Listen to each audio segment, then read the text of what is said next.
Tudo bem, gente? Tudo bom? Como estão vocês? Espero que tudo bem, né? Espero que fortes, firmes aí, estudando, né? Que esse vírus não nos atrapalhe ainda mais, né? Vamos ter força, vamos ter fé, porque tudo vai melhorar, não é isso? Bom, na aula passada nós falamos sobre a indústria brasileira, falamos sobre o período da proibição, período onde o Brasil ficou bastante restrito, né, nas suas atividades comerciais, o que gerou um atraso industrial. Foram mais de 300 anos de, né, controle português, pacto colonial, enfim. Como atividades desse período a gente pode destacar e lembrar aí o extrativismo do pau-brasil, né, a cana de açúcar, os engenhos, né, de cana, as casas de fundição, as minerações, enfim, um pouco de pecuária, mas nada que pudesse nos industrializar. Depois disso veio a família real em 1808, antes da independência do Brasil, e graças a ela, né, Dom João VI, você tem a abertura dos portos e o Brasil passa então a começar a se industrializar. Então, de 1808 a 1930, o período da pré-indústria, implantação, tarifa Alves Branco, protecionismo no Brasil, depois a abolição, aumento da mão de obra, dinheiro do café, a vinda dos imigrantes, mão de obra mais qualificada, né, para o trabalho no café, enfim, para o trabalho na indústria principalmente. Isso tudo vai mudar o contexto do Brasil, como nós vimos na aula passada. Na aula de hoje, gente linda, nós vamos falar sobre a industrialização brasileira com Getúlio Vargas e JK.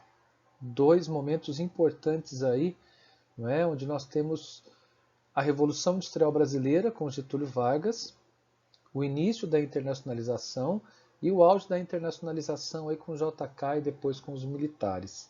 Bom, vamos falar hoje de Getúlio e JK, né? Para a Revolução Industrial Brasileira com Getúlio Vargas. Tem quatro características importantes que eu vou colocar para vocês aí já do período getulino. Primeiro, o processo de industrialização brasileiro, nosso modelo é chamado de substituição de importações. Ele se baseia numa produção voltada para o mercado interno. Como que isso aconteceu? Nós tínhamos muitos produtos que vinham da Inglaterra, dos Estados Unidos, enfim, de outros países. Nós tínhamos um mercado consumidor crescente, uma população crescente, apesar de ser um país subdesenvolvido, o nosso povo crescia muito, nós sempre fomos bastante consumistas, né? Apesar de não termos um PIB per capita tão alto. Enfim, havia uma demanda por produtos aqui dentro que era suprida por produtos de fora. E aí, com a Primeira Guerra Mundial, a crise de 29, com a Segunda Guerra Mundial, nós temos que esses produtos não chegam mais. Nós temos uma falência de empresas lá fora e até por questões de logística, né, durante a guerra, nós não temos esses produtos chegando ao nosso mercado. Uma vez que eles não chegam ao nosso mercado, nós passamos então a ter motivos de produzi-los aqui. E é isso que vai começar a acontecer, pessoal. Nós passamos a produzir no Brasil o que antes vinha de fora, certo? Então substituímos, trazemos de fora o que antes, melhor, produzimos aqui o que antes nós trazíamos de fora. Substituímos as importações, nós não importamos mais tanto, nós produzimos um pouco mais aqui, nesse momento. O vestibular gosta muito de comparar esse modelo com o modelo dos tigres asiáticos, né? Os tigres asiáticos é década de 70 e eles se basearam, por não ter um mercado interno forte, na exportação. Então, o modelo deles é chamado de plataforma de exportação, a industrialização voltada ao mercado externo. O nosso, a gente pode dizer dos latinos, Brasil e além do Brasil, o México e a Argentina, um modelo de industrialização chamado de substituição de importações voltado para o mercado interno. Tudo bem? Então, Tigres, plataforma de exportação, industrialização voltada ao mercado externo.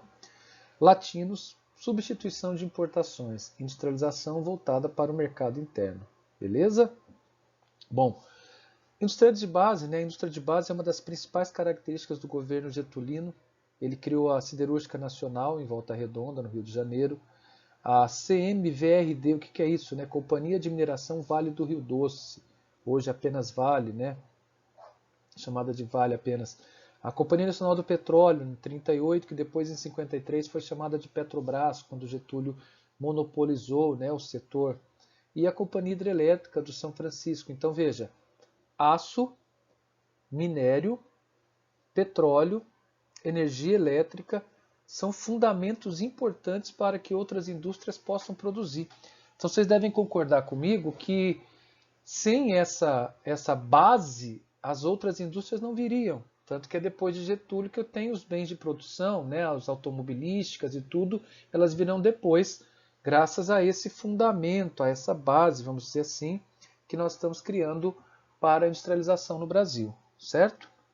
Bom, o contexto pré aí, Revolução Industrial Brasileira, né, 29, 27, culminando aí 29 com a queima do café no Porto, vai fazer com que muitas famílias saiam do campo, saiam aí da atividade agrícola e vão para a cidade. Isso para a indústria tem dois pontos importantes, é mais mão de obra e mais mercado consumidor. Então são dois fatores também que vão auxiliar na industrialização brasileira, tá certo?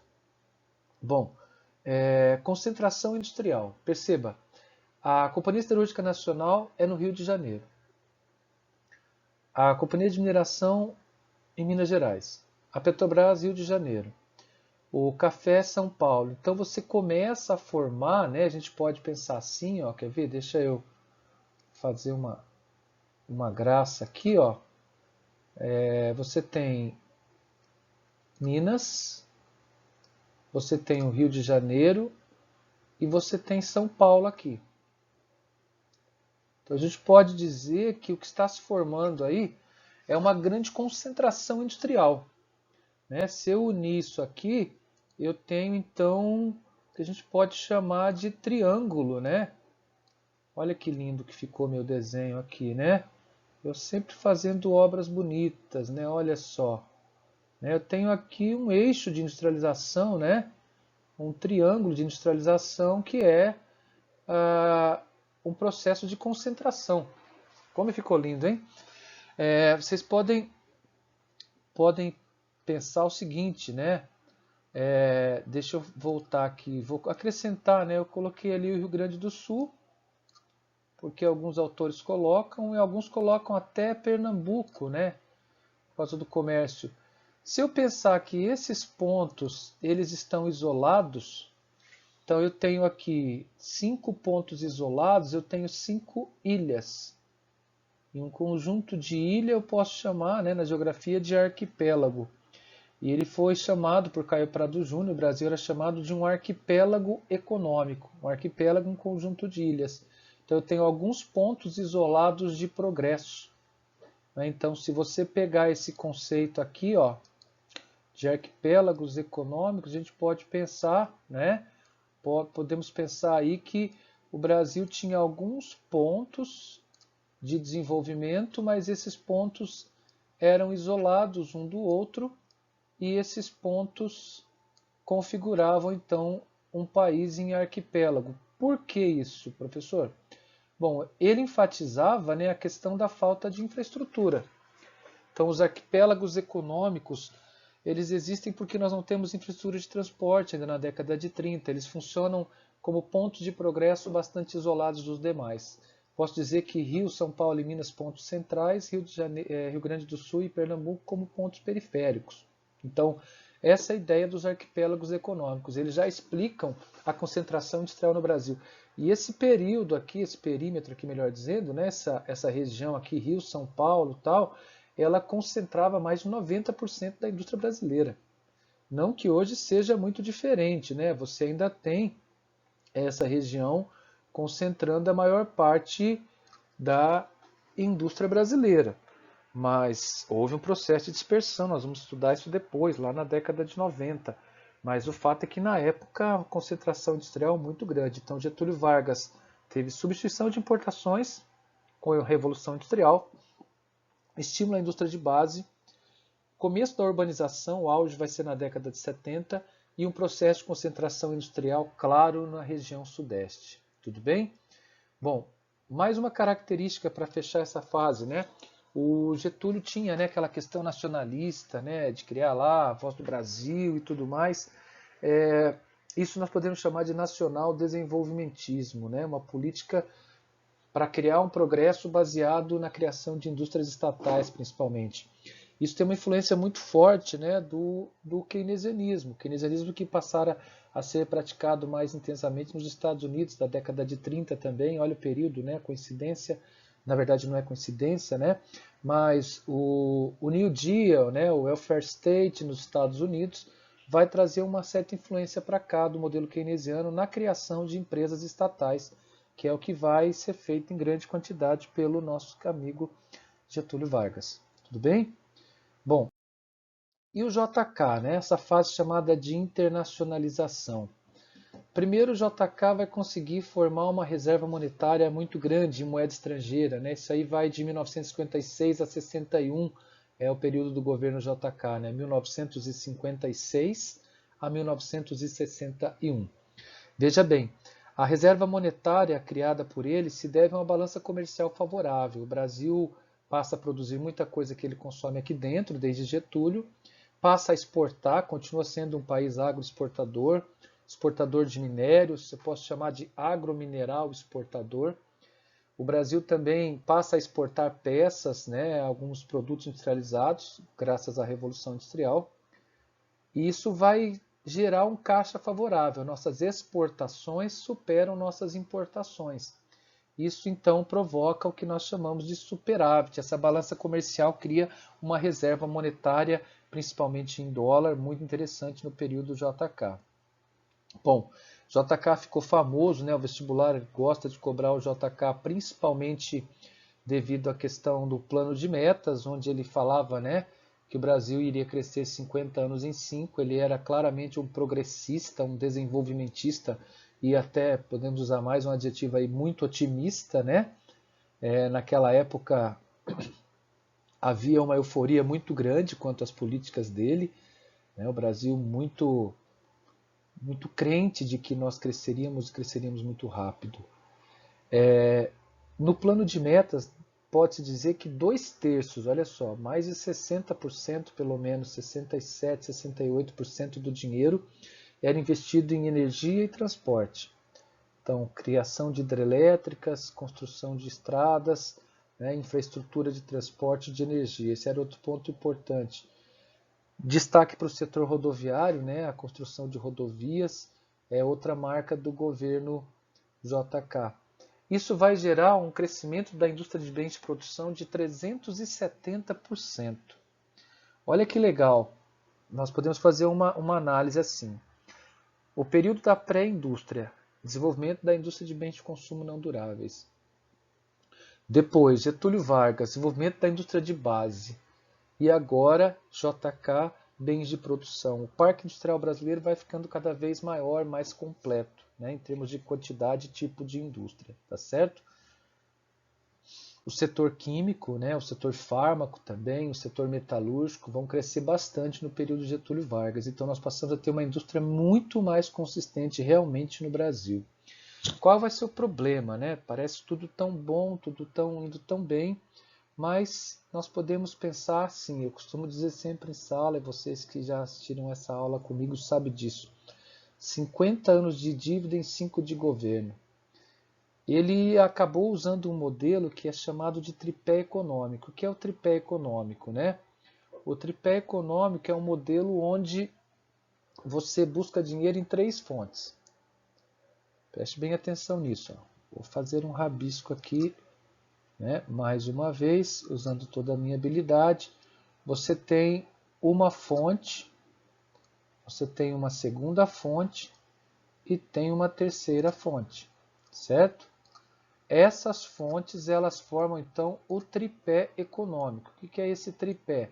Vamos considerar que aqui o governo busca dinheiro no capital privado nacional, na própria indústria nacional. Aqui ele busca dinheiro do próprio Estado, né? Dinheiro de arrecadação e tal. E aqui ele busca dinheiro do capital internacional, certo? E é claro que nessa brincadeira, né, tinha muito menos dinheiro do capital nacional e do capital privado nacional. Então sobrou o capital externo. Quem é esse capital externo aqui, né? Quem é isso aqui? Isso aqui é, na verdade, né? Isso aqui é, na verdade, o FMI. Nós temos aqui o FMI como... Eu sempre fazendo obras impressionantes. Mas, enfim, o FMI vai ser o grande provedor de boa parte do dinheiro no governo JK e com prazos muito longos. Lembre-se que nessa época os Estados Unidos está com excesso de dólares, né? Uma reserva monetária, se a nossa era grande, a deles era absurda. Então eles vão mandar dinheiro para o FMI que vai espalhar para vários lugares. E o Brasil é um deles, né? Então você começa a receber dinheiro para pagar em 20, 25 anos depois, e o o JK, vai mergulhar. O Getúlio fez o primeiro empréstimo, mas muito pequeno, perto do que o JK acaba pegando. Então, muito dinheiro de fora, né? Dinheiro que eu já disse foi para energia, transporte, construção de Brasília, desenvolvimento da Sudene, né? Aquela ideia de integração nacional, Superintendência para Desenvolvimento do Nordeste, construção de rodovias, né? O início da Belém-Brasília. Enfim, o tripé econômico buscando dinheiro no capital privado, no capital do próprio Estado, na arrecadação e no exterior, vai acabar gerando um endividamento muito grande da economia brasileira. Nós vamos ficar bastante endividados, né? E isso é importante perceber, que nós vamos ter uma dívida que vai se multiplicar várias vezes em relação ao Getúlio Vargas, e isso é um ponto ruim.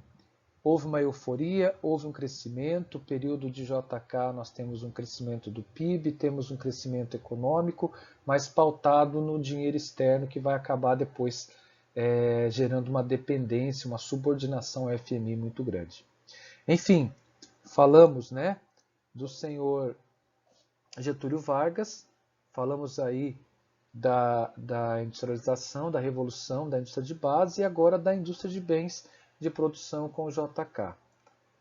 É importante você lembrar que os dois juntos, né, transformaram completamente o Parque Industrial Brasileiro nos seus governos, e nós assistimos aí a uma nova etapa, né, um Brasil um pouco menos dependente do modelo agroexportador, com um processo de industrialização cada vez mais forte, porém bastante concentrado no eixo Rio, São Paulo e Minas. Tudo bem? Um grande beijo no coração, bons estudos, fiquem com Deus, até a próxima aula. Tchau, tchau.